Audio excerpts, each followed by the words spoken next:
Well, you've made an appointment with deliciousness, and that's why we're at Bob's Red Mill for whole grain cooks. Bob is here, Laurie is here, and food is here. Of course, we couldn't do anything without the good food.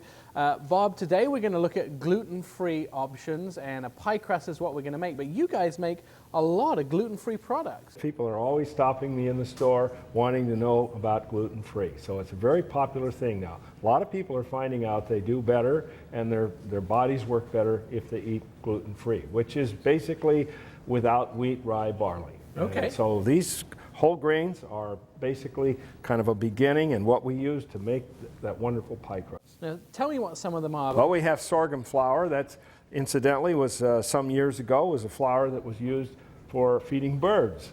And we got with the Sorghum Council and got farmers and whatnot, and they're growing now a sweet white sorghum, which is wonderful. Whole grain. It's a basis for the pie crust. So wonderful. Okay. And then sweet rice flour. We have brown rice flour, and we have potato starch, tapioca flour, guar gum, and xanthan gum, of course. I know these are sort of the binders. That's correct. These are the rising agents and the binders, right. Now, Bob has shown me the products. Now, Laurie, you're up because we need to find out what you do with them. Today we're going to talk about our gluten-free pie crust. Okay. And the components in this particular recipe, which is on our website, contain some of the flours that Bob mentioned, as well as the xanthan gum and guar gum.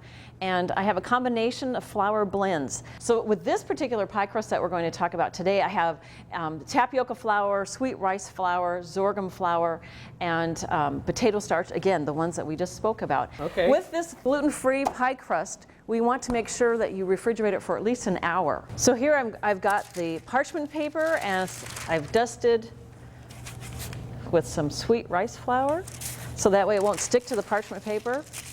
And then I'm rolling it and then turning it just a quarter of a turn. I'm just going to continue to roll it until I get the right size for this pie pan. So we'll see, I think that'll be good. And then just with my hand, see how it's really pliable. We'll just flip it over. And again, it's very forgiving. This looks like it's, oh no, it's ruined, but it's not. Okay, so once I have it formed, then I just curl it around like this to make a fancy edge.